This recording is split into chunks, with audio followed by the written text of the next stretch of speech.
Hi, everyone. Thank you so much for your patience and apologies for being a little delayed due to some tech issues. We're really grateful to have so many of you here to join us in this conversation. For those of you who don't know me, my name is Mallory. My pronouns are she, her, and I'm one of the co founders of the Inheritance Project. And I'm joined by one of our incredible facilitators, Rivka. And we'll get a chance to hear more from her in a little bit. And each of us are going to share more about who we are, why we care about this work and this conversation. But first, I just want to set the tone for the conversation today because we've been having a lot of dialogues on our team about recent news events and ended up having more questions than answers ourselves, but found the process of being in dialogue and in conversation with one another really enriching and wanted to open up this space, this conversation to our community. So even though this is a stream where we can't see your faces, we would love to hear your reflections, your thoughts in the comments. We can't comment back, but we will be checking in and responding and looking at your questions every so often. That being said, we might not be able to get to every single question here. So just bear that in mind and know that we might come back at the end of this conversation and add some comments afterwards. And before we get into it, I do also want to set some context that neither of us are DEI experts. Neither of us come from a career as DEI professionals in the corporate world. We're both facilitators and in various ways have a lot of experience in having challenging conversations, bringing groups together across lines of difference to understand each other better, to figure out solutions, to figure out how to work together better as communities. So that's the perspective we're coming from: conflict resolution, facilitation, community organizing. And we're both part of the Inheritance Project team. And when we say inheritance, we don't just mean physical property or money that you may have inherited from past generations. We mean all the things that we inherit that make us who we are. So that includes our ancestry and our genetics, our values, our culture, the beliefs and stories and perceptions that we were raised with. And each of us as individuals has a completely unique inheritance. And so much of our inheritance is not visible to the naked eye. There are things we carry deep inside us or subconsciously that people we interact with on a daily basis or in our workplace might not realize that we're carrying that or we're dealing with that. So a lot of our work is about opening up conversations about inheritance so that communities can work together better with a deeper understanding and empathy for one another and create spaces for collaboration that actually meets the needs of all the unique individuals in their care. And so that's a little bit about us. And with that context, I'd love to pass the mic to you, Rivka, to share a bit more about your story, your inheritance, and how you found your way into this work and this conversation. Thank you so much, Mallory. Yes, it is such a joy to be here having this dialogue. And as you mentioned, I am a facilitator. I've been working with Inheritance Project, which I've loved. I'm also an arts educator, an actor, and a playwright. And for the past 6 years, I've also had the privilege of co-developing and facilitating a program called To Protect, Serve, and Understand with Irondale Theater in Brooklyn. And this is a program that brings together community members with NYPD officers for improvisational theater training, where we learn and apply the tools of the actor in order to be heard and bear witness to each other's perspectives. So you mentioned difficult conversations. I've been having a lot of difficult conversations and wonderful conversations through that work. But as I was thinking about, where did my DEI work start? The first answer was just it started with myself. And so I identify in my inheritance is as a Jew-Yorican because I'm Jewish Puerto Rican and I'm a proud New Yorker. And I was just from being very, very young, always aware that my experience being multicultural, multi-ethnic was a really beautiful gift, but it would require me to just learn to be self inclusive first, learn how to accept all parts of myself, especially in this country where I grew up in with an inherited message that I was not allowed to be multiple things at once. I needed to choose a lane and choose a path of how I would be received and perceived, and um, which part of myself do I want to share. And that, of course, had all kinds of negative consequences to my mental health and my physical being. And so, yeah, this diversity, equity, inclusion question really started just for myself internally. And so that was the beginning of that path. And then, of course, through my journey in the arts, which is all about empathetic listening and communication and storytelling, I became really passionate about DEI in community spaces, and community organizing, and ways to connect with others, and ways to make this world, of course, a better place, but also how we work together, be it in creating a piece of art or in a workplace when we have a communal goal. How can we be inclusive of all involved? And so that's part of the path that brought me here. And of course, working with Inheritance Project made so much sense because the questions I've already been asking myself from such a young age. So that's a bit about me, Mallory. What about you? Thanks, Rivka. I really love your frame of inclusion starting first within and first learning how do we include and welcome all parts within ourselves first. I think that's a really different way to look at it. And I love that invitation. And for me, I think my entry point into this work also started young within my own family. My mother is Chinese Singaporean. My father is French and American of English descent. And some members of his family, particularly my French grandfather, were very disapproving of my parents' marriage. And he straight up said some very prejudiced and hurtful things towards my mother at the beginning of their relationship, which I will not repeat here right now. And for the beginning of my childhood, they didn't talk to him. They didn't have a relationship with him, and it was really because of my mom's desire from her Buddhist Chinese values to have for us to have a relationship with our grandparents that they started to rebuild that connection and that relationship. And I saw this very slow change in my grandfather over the course of my childhood from being completely, dehumanizing to my mom to them eventually becoming quite close and becoming good friends, and him getting really interested in Chinese culture and history and reading books about Chinese art and culture, which is a complete 180. And I think having that experience in my own family made me see that, once a lot of the time, once our prejudices are met with real human beings in front of us, it's very hard to uphold them. And perhaps because of this, I ended up getting really interested in conflict resolution. And conflict can sound like a really intense word, but really what it means is any time when one or more people's needs might appear to be opposing or might appear to be in conflict. And so I studied sustained dialogue, which is a conflict resolution process that's been used in Israeli Palestinian peace negotiations. It's been used in a lot of communities across the US around the topic of race relations and healing.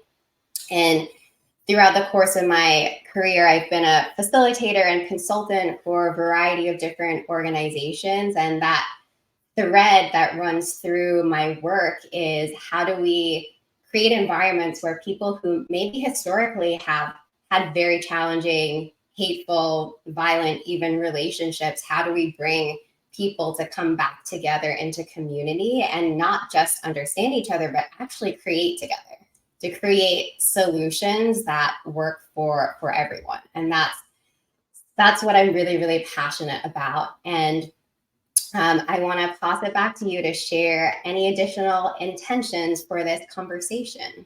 Absolutely. And before I jump into intentions, it just occurred to me that when you said conflict, me coming from a theater perspective, when as a playwright, you're like, you need conflict to make a story move forward, that there's actually, it's a very intense word, but there's a very generative, positive angle that I'm just aware of as a playwright. Like, you can't have a play without some conflict. That occurred to me. Yeah, so in this dialogue, and what I loved is sort of part of how this idea generated, and when you said you wanted to have this conversation, Mallory, we were talking about how so many we had all these questions, and what I love about Inheritance Project is that part of what this organization does and behind the scenes from the facilitation work is we're constantly in dialogue with each other about these things, and I think my dogs are in dialogue right now with each other. I think a big part of that is that it creates an environment for all of us to practice a lot of what we're sharing and the tools we share. And one of those has been, what's been really influential, is this tool of speaking in draft, which means a lot of things. And I also teach high school and middle school. I've been using this a lot, and it's been really exciting for them to reflect back how useful it is. But at its core, it means that we are constantly changing and learning new things. And so if we embrace the idea that we are ever evolving moment to moment, that we have the right, that we must allow ourselves to say, oh, that was what I said before was the first draft. I've learned something new, and so I'm adding to that, I'm shifting it, I'm changing what I'm saying. And I know for me this has done a few things, but primarily it's released me from a lot of the perfectionism which I inherited from my cultural upbringing. And so in this dialogue, we definitely want to highlight speaking in draft. As you mentioned, we're not experts, but we're learning and we're developing. And there might even be something shared in the comments that changes the dynamic of what we're discussing, because we're constantly learning. So that's a big intention for this dialogue, is speaking in draft. Thanks, Rivka. I love this invitation that we're all works in progress. Our society is a big work in progress too, and we're all participating to this improvisational art project is sometimes how I like to think about it. And I find it really liberating because I think there's so much fear from people to engage in conversations about gender, race, identity, our history, things that are really important for us to have conversations about and consider different perspectives about. But the fear of hurting others and the fear of doing something or saying the wrong thing can be so debilitating and actually stand in the way of progress. So, this invitation to speak in draft is also to say, um, you know, coming from the best intentions and trying to express yourself in the best possible way, and also knowing that sometimes intention doesn't equal impact. And when someone makes you aware that the impact of your words wasn't what you intended, then that's an amazing opportunity to say, okay, let me revise my draft. Let me apologize, take accountability, and really reflect and think about how um, to change my language in a way that can, so that my impact on others can really match my intention. Yeah, I think there's so many things I would like to say on that. I'm delighted whenever you say invitation, because that's a speaking, especially as, again, as a writer. I think the invitation to speak in draft is so creative, because you get to learn new words and utilize them. And what's a more inclusive in my language? That should be an exciting, compassionate pursuit. But I also understand how losing certain language, because the discovery that actually I had the intention to use it one way, but the impact was very harmful, can also, I think a lot of people have resistance, because that can feel like, oh, I have to change who I am, and I'm very tied to my identity. And Mhm. I've learned to have greater compassion and empathy for that process, and that's important for me in my work to understand, that when you ask someone to make that shift, they're also losing something. And we've talked about that at length, and I think we'll talk about it more. But I would like to get on to our topic and just ask you, Mallory, to just to start with, we're talking about the backlash to DEI, but let's just define a little bit. There's a lot happening, but what is happening right now? What are we talking about? Yeah, thanks, Rivka. This conversation was really prompted by the Supreme Court case on affirmative action, the decision that came down at the end of June, that essentially outlawed the consideration of race in college and university admissions across the US. So this was a historic ruling that overturned decades of legal precedent. And since then, there's been other legal challenges to DEI programming in other realms outside of education too. Most prominently, about 2 weeks ago in mid-July, over a dozen attorney generals from the Republican Party sent an open letter to Fortune 100 companies and large corporations in their states, warning them to desist from also considering race in hiring and engaging in other kinds of DEI activities.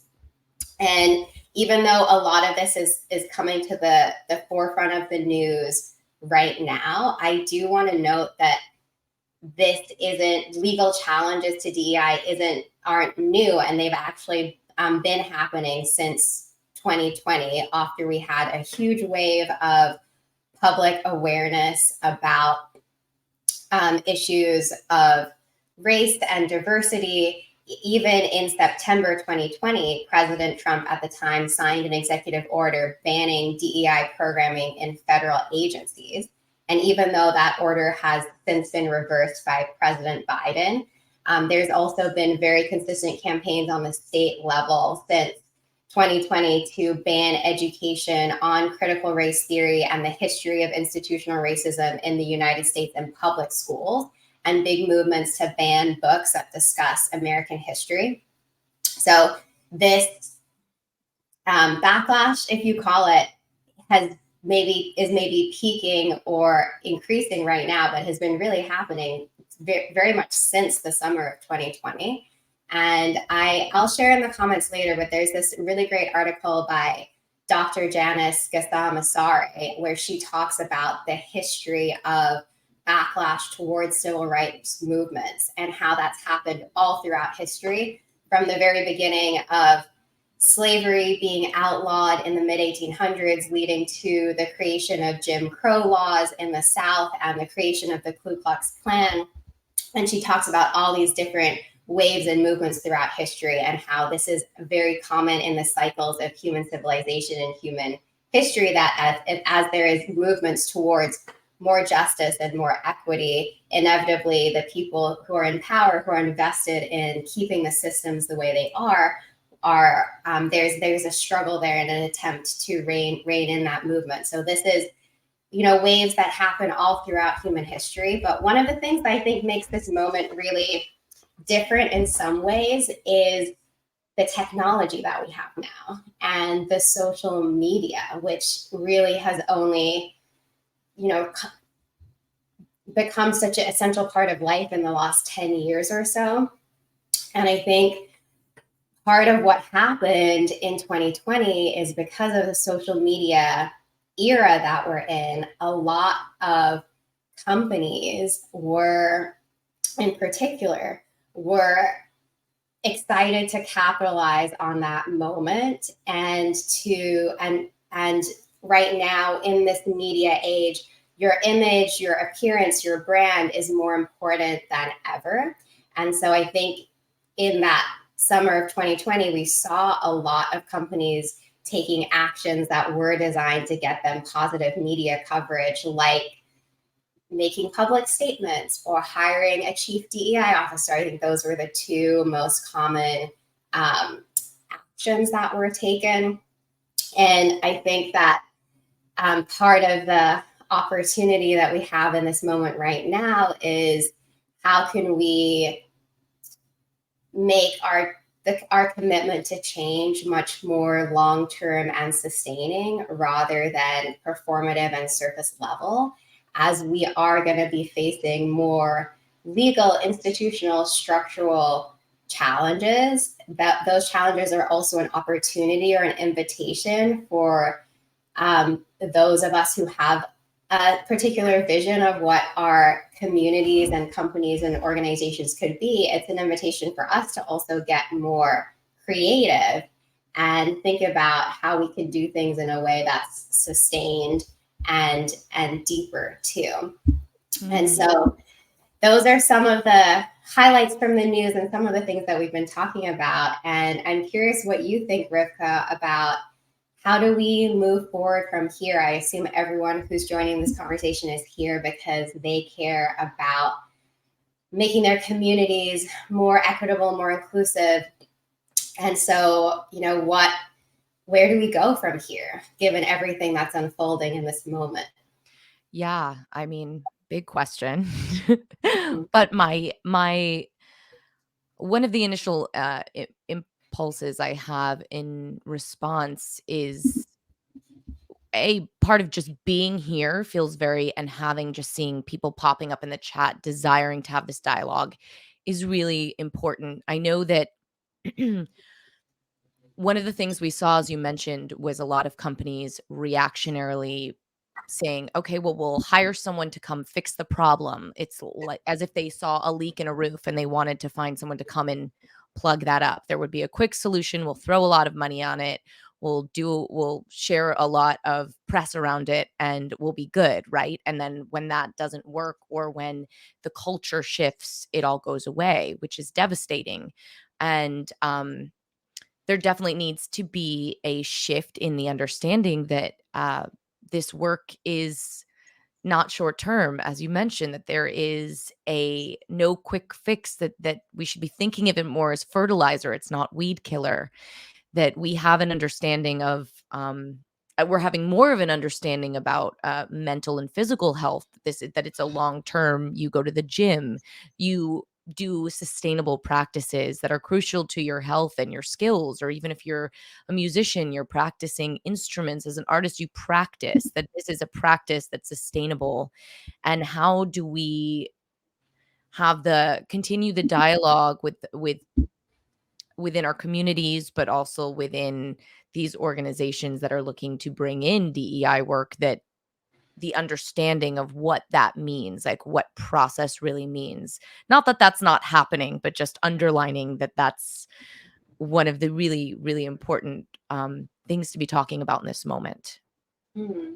And how do we invite people to change, especially the leadership, perhaps in organizations that we might work in? How do we invite people to change their perspective on what that process means and invite them into something that feels more long term, like creating a sustainable garden, nourishing that over time? How do we bring people into that conversation in a way that connects with them? Yeah. I mean, I know that you and I are really big fans of Adrienne Marie Brown, who has a great book about calling people in called We Will Not Cancel Us, which I really recommend if no one has read it or is familiar with Adrienne's work. Um, I I also, it's my personal belief that like we have to move away from the idea that it's going to be, I mean, of course, it's complex, right? We have these power structures that have individuals at top making larger decisions. But I really believe in community organizing, even as a way to balance power or get ideas out there, that we should really be focusing on community, on allyship with these ideas all at once. And yes, there's ways to bring those people at top in, but I think that was one of the issues that we started with, that it was, okay, well, we have to get these one or two people with this immense amount of power at the top to understand, and then it'll trickle down. And we didn't see that happen because we need to sort of be the change that we want to see. And I think organizing in ways like this, in ways of if you're in the DEI field, making sure you have how do we come together as groups? Like I'm in SAG-AFTRA, and so for those of you who don't know, my union's on strike right now. I believe deeply in collective power and collective bargaining. So I think looking at that kind of organization is really important at a time like this. What about you, Mallory? I think, well, something that I've been reflecting on is how to actually bring people together into community, because I know that there has been a lot of resentment towards affirmative action type policies for a long, long time. I have white members of my family who say things like, "Ugh, I'll never get a job because I'm a white man." And I can, how to engage your family members who say comments like that is a is a whole different conversation.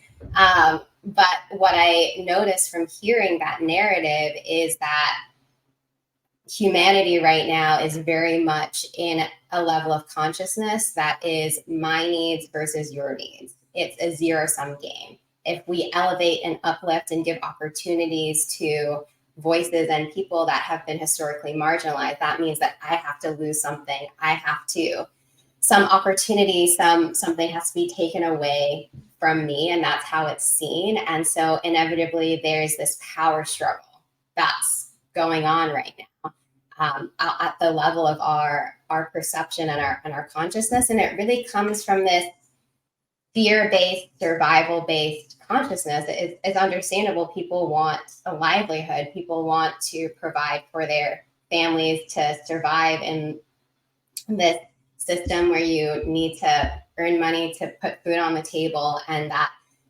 fear of survival and looking out for oneself and one's own family, I think, is a real barrier to us coming together into community. And so I actually think that there needs to be a deeper psychological collective shift in our consciousness to see, instead of my needs versus your needs, how can we find creative solutions that meet everyone's needs? And what, designing spaces and,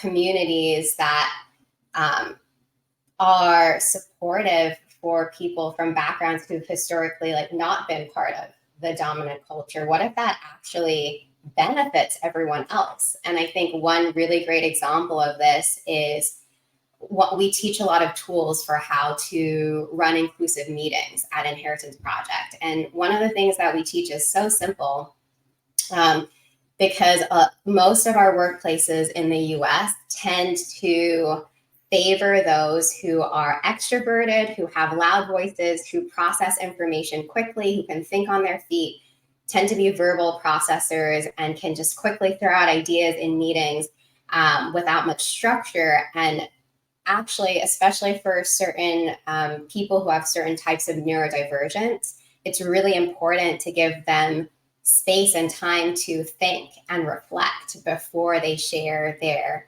perspective. So one of the tools we offer is, before you ask a question in a meeting, give everyone a moment to write down their thoughts, and then invite each person to share in sequence, instead of just asking a question and opening the floor and the people who happen to be able to think on their feet get to share first.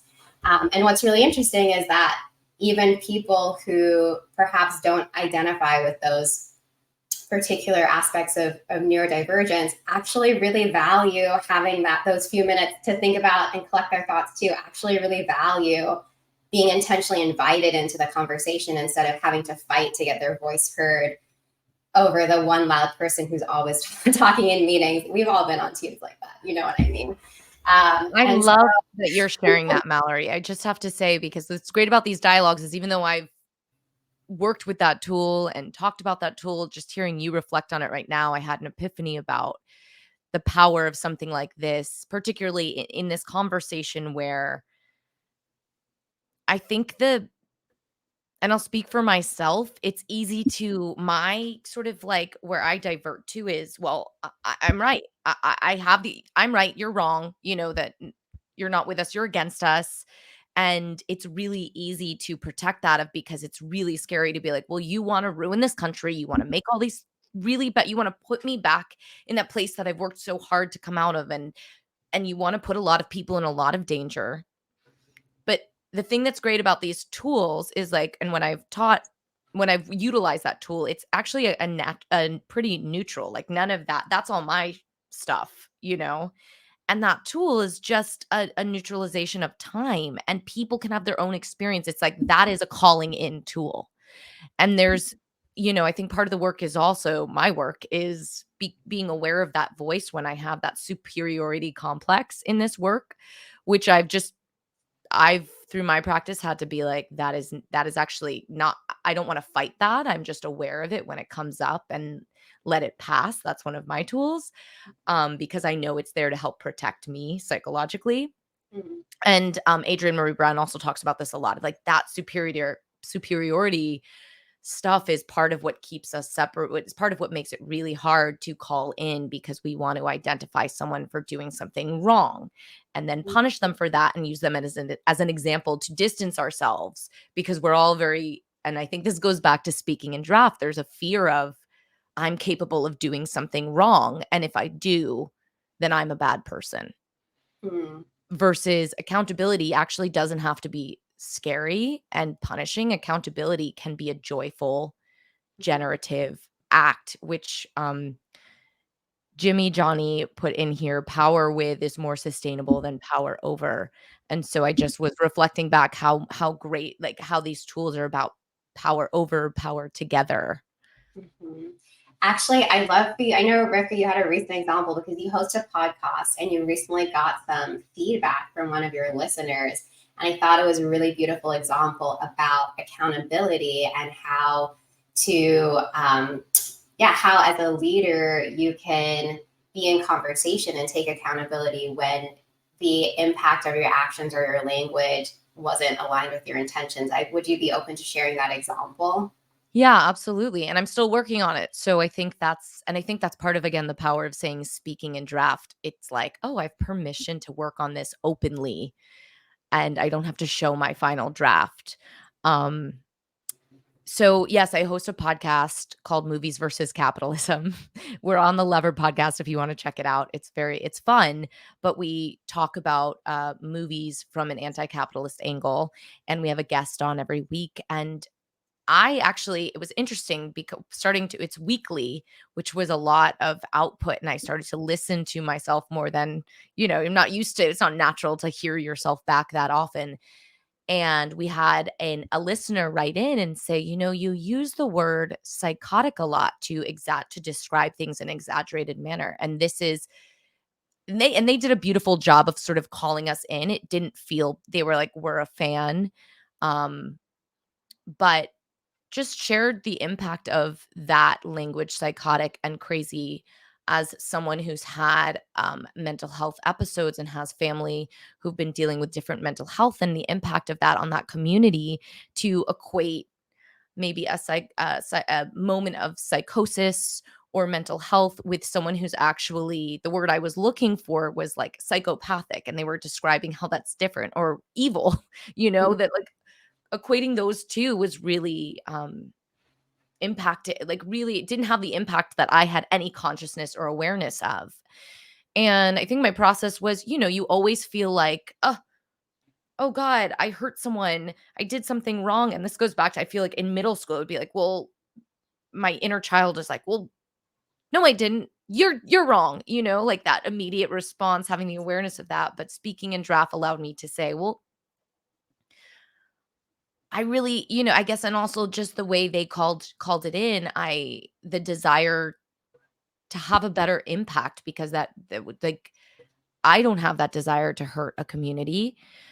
But I think the reality is, like, I, as a millennial, psychotic, it's just a use of language in exaggerated way that's like part of that identity. So letting it go, it's like I had to become more conscious, and we had a dialogue about it on air, and that person then reflected back later in another email that they were really grateful to hear that. And it also, in hearing us take in what they shared, it gave them the courage and confidence to say, like, wow, I didn't expect you to take it in like that. And now I feel more confident in sharing the moments when I feel like language is impacting me, and sharing this, so that there's like, I didn't expect that back and forth, that like um that co-creation of this moment that we are going back and forth, and no one has the perfect answer, but if we put a desire for our impact to come first and recognizing like it is going to be painful to let go of language and I'm not going to be perfect. And I'll catch myself saying it and I'll say out loud, "Oh, I don't say that anymore." And someone's like, "What do you mean?" And I'm like, "Oh, well, this is why." It's a great, yeah. I think that what you just thank you for sharing your whole process, because I think so often we get caught in just the first stage of that, which is that the reaction and wanting to defend ourselves, because it's so hard to sit with that discomfort of, I did something hurtful to someone else and I don't want to be that person who does hurtful things. And the truth is, we have all been conditioned by our society. We all share this collective inheritance. We've all received messages that have imprinted our subconscious with language, with ways of seeing other people that are hurtful and are harmful. And if we stay stuck in that reaction pattern, then we're not going to get to that moment of real learning and transformation where, you know, you're a listener and you can be in a co-creation dialogue about how can we do better? How can I take accountability and make real change in the way that I see the world, and not just the language I use, but the actions that I take, so that we can build something together. And that's the type of communities, that's the type of workplaces that I want to see, where we have learned tools to be okay with that level of discomfort and move into the space where we can take real accountability and make real change. And you know, you mentioned letting go of something, like letting go of your identity that's attached to using this language that finds comfort in it, that finds expression in it. But on the other hand, yes, you're letting that go. But on the other hand, you're gaining a beautiful relationship with this person, a relationship where that person feels seen and heard, and where and empowered to then advocate more for themselves and ask more of the other people in their community. And that's the kind of world that I want to move towards. And I believe that it does start on a micro level. Like, these interactions are the foundation of how we create that ripple into the broader world. And I know we're almost coming up towards the end of our time. So I want to close the conversation by, you know, I feel like we've had a lot of different philosophical meanderings and talking about the broad strokes of history. But right now, in this moment, what advice would you give are the people listening in, perhaps people who work in DEI, but perhaps they don't have a formal title or role in that way? What is something that they can take forward and take action on? Yeah, well, I'm seeing some great comments in the chat, so this is already really exciting. I can't wait to learn from all of these. What's coming up, I think, through this dialogue is just offering. There's the big systemic stuff, which we'll keep dialoguing about ideas on, but I just want to say, because I'm feeling it in my own body, that I think in the work that we do, especially those people who are here, it's so easy to be thinking always about outside, and forgetting the real impact, taking care of inside first.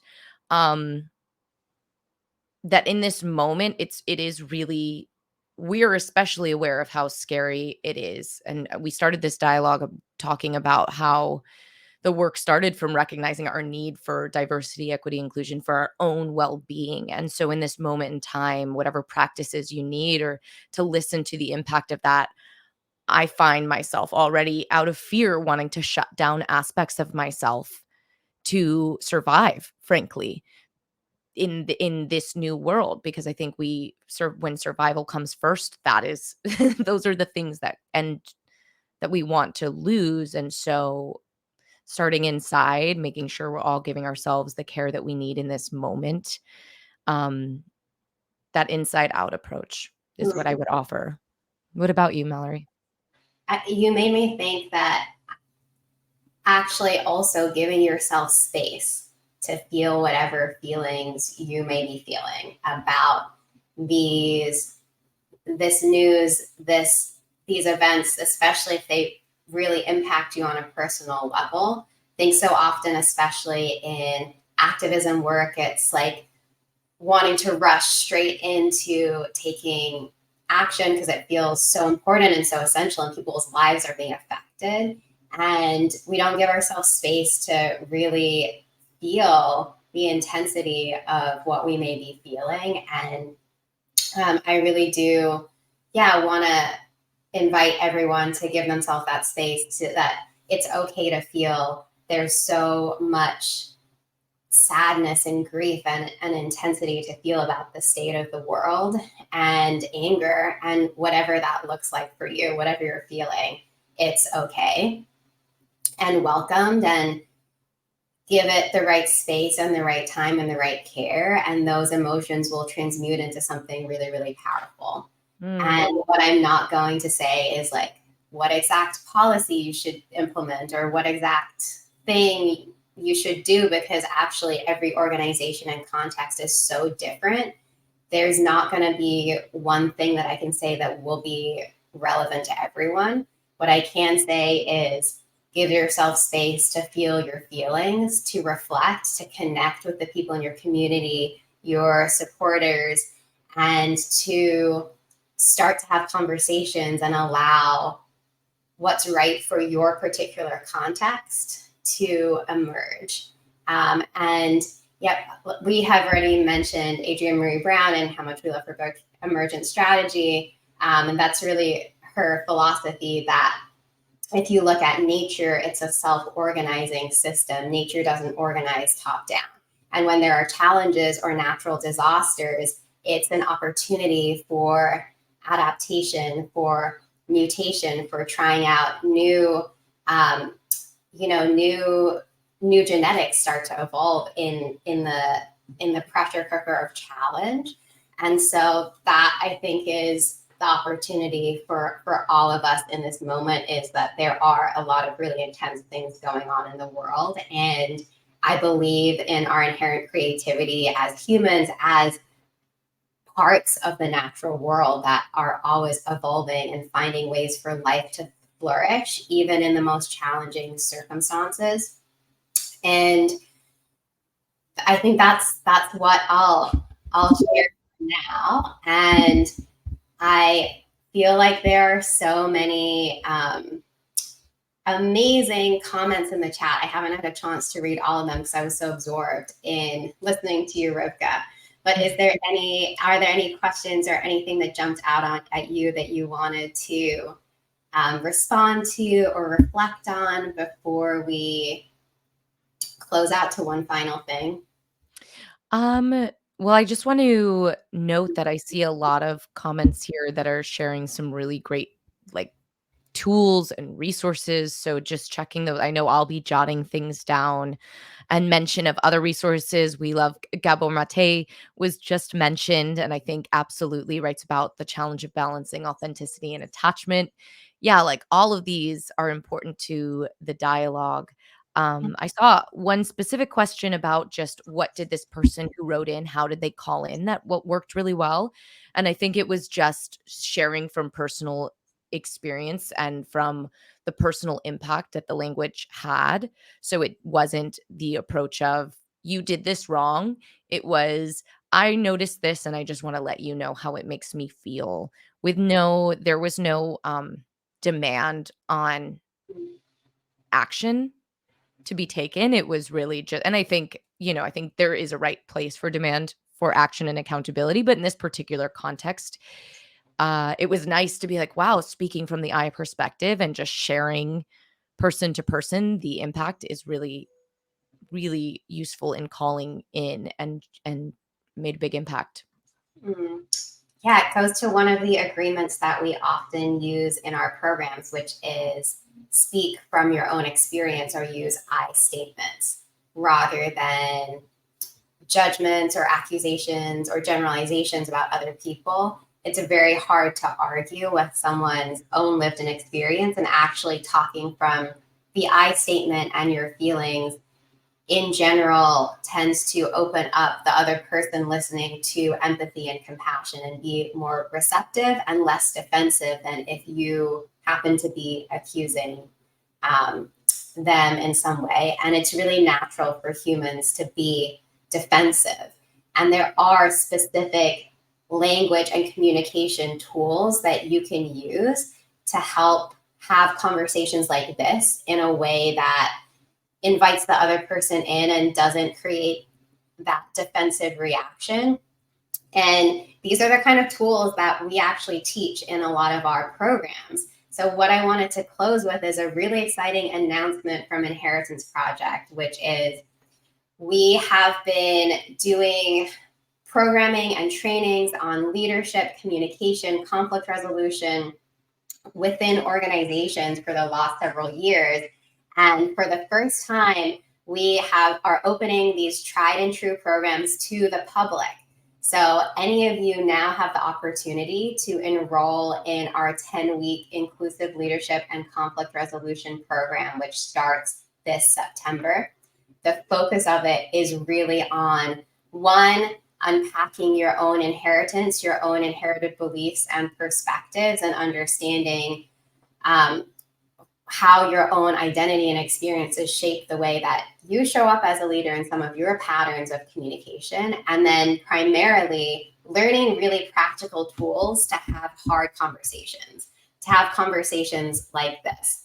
Because the reality is most of us were not taught to have the kind of dialogue that Rivka, you just shared about that you had with your listener. Most of us, or maybe I'll speak for myself, I definitely grew up in a home where conflict was not modeled in that kind of conscious way. It was much more reactivity and charged emotions and defensiveness. And that's the environment that I grew up in. And that is a lot of the patterns that I inherited that I have to put in a lot of conscious work and intention and awareness to unravel and to make different choices about how I want to show up as a leader in my communities, in my workplace. And this training, this program, it's not just for people who have a formal DEI role or even a formal leadership role. It's for anyone who desires to be a leader in the context and the communities that you're a part of. And your community could be your family, your kid's school, like anytime you're interacting with other humans and needing to create something with them in some way, you have the opportunity to lead from your role and to model the type of communications and interactions that you want to see in society at large. And so we're really excited about opening this up to all of you. And since all of you attended this conversation, we're giving you an extra $100 off the early bird price if you use the code LinkedIn 100. We'll also put all of this information in the comments, and you'll also receive an email tomorrow with the recording and the link to sign up as well. And the early bird price of $1,440 ends on July 31st. And then after that, it'll be going up by about $100 or so. So if you know already that you're excited to be part of this program, sign up before Monday to get the best deal. And Rivka, I'd love to close by inviting you to share some of your reflections on this program, having participated and co-facilitated it as well. Yeah, I mean, I really do think that part of my experience, I mentioned a lot about speaking in draft, but that constant experience has been also from learning these tools, utilizing them.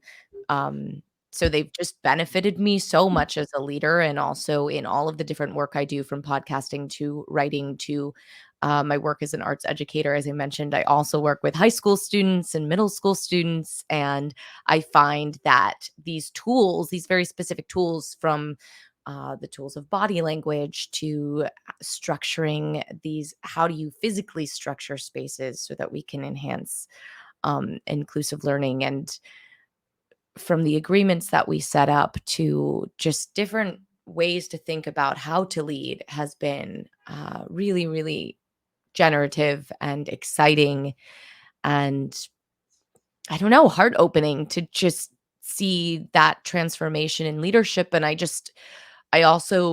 know we have a lot of folks here who are leaders in this particular DEI space, but I think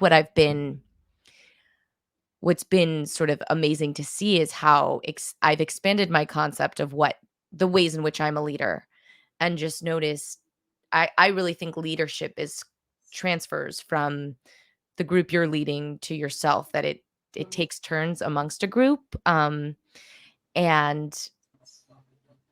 so I just am finding there's an opportunity to be a leader in every moment, that it's just changed. I don't have to be even in an organization where I'm being given the title of some kind of leader, this has just helped me live my life.